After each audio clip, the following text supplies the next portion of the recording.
অসমে শেষ হলো লোকসভা নির্বাচন। এবার পশ্চিমবঙ্গের নির্বাচনী প্রচারে অসমের মুখ্যমন্ত্রী। পশ্চিমবঙ্গের দলীয় প্রচারের জন্য অসম থেকে যাচ্ছেন এক ঝাঁক নেতা। মুখ্যমন্ত্রী ডক্টর হিমন্ত বিশ্ব শর্মার নেতৃত্বে গঠিত হয়েছে ৪৯ জনের একটি তালিকা।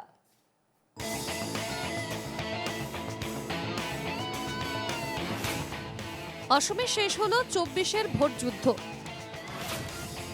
এবার দিদির দুর্গে টিম হিমন্ত। পশ্চিমবঙ্গ নিয়ে সক্রিয় গেরুয়া বাহিনী। তৃতীয় দফায় অসম সহ বেশ কয়েকটি রাজ্যের লোকসভা নির্বাচন শেষ। এবার সবার চোখ পরবর্তী 4টি পর্যায়ের নির্বাচনে।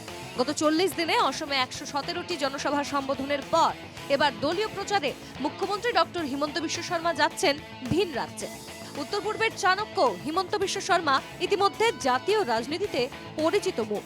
তাই স্টার ক্যাম্পেইনার হিসেবে হিমন্ত বিশ্ব শর্মাকে বেশ কয়েকটি রাজ্যের গুরু দায়িত্ব দিল দলীয় হাইকমান্ড। পশ্চিমবঙ্গ, উড়িষ্যা, অন্ধ্রপ্রদেশে প্রচার চালাবেন ডক্টর হিমন্ত বিশ্ব শর্মা। এনকেটিভির হাতে আসা তথ্য মতে ৯ মে উড়িষ্যার মালকানগিরি, খালিকোটা ও চিত্রকোন্দায় রয়েছে মুখ্যমন্ত্রীর সভা। ১০ মে পশ্চিমবঙ্গ ও ১১ মে অন্ধ্রপ্রদেশে নির্বাচনী সভায় অংশ নেবেন মুখ্যমন্ত্রী। এই ৩ রাজ্যের মধ্যে পশ্চিমবঙ্গে প্রচারে সবচেয়ে বেশি গুরুত্ব দিয়েছে বিজেপি।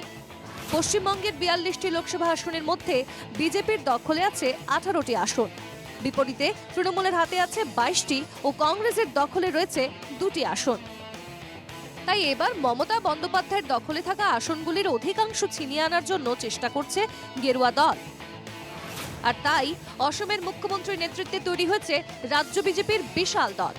অসম প্রদেশ বিজেপি তৈরি করেছে ৪৯ জনের একটি তালিকা।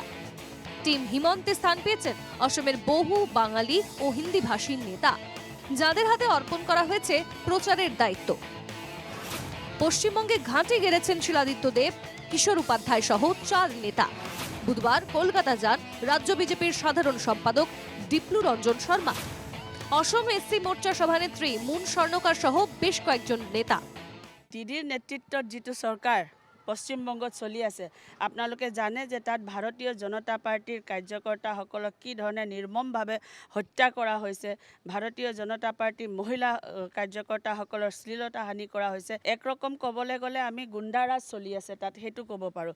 গতিকে তাৰ বিৰুদ্ধে আমি আজি অসমৰ পৰা গৈ পেলাই তাত যুঁজ দিম। ডেফিনেটলি আপোনালোকৰ সহযোগিতা আমাক লাগিব, মা কামাখ্যাৰ আশীৰ্বাদ লাগিব। মুখ্যমন্ত্ৰী ডাঙৰীয়াটো স্পেচিয়েলি বহুত জেগাতে ষ্টাৰ কেম্পেইনাৰ হিচাপে তেখেতেতো যাবই। যিহেতু 3rd ফেজলৈকে অসমত নিৰ্বাচন আছিলে, গতিকে 4th ফেজৰ পৰা চেণ্ট্ৰেল কমিটিৰ নিৰ্দেশ মৰ্মে আমি আজিৰ দিনটোত গৈ তাত ৰিপৰ্টিং কৰিব লাগে কেলকাতাত, আৰু সেইকাৰণে আজিৰ পৰা আমি সকলো ওলাইছোঁ।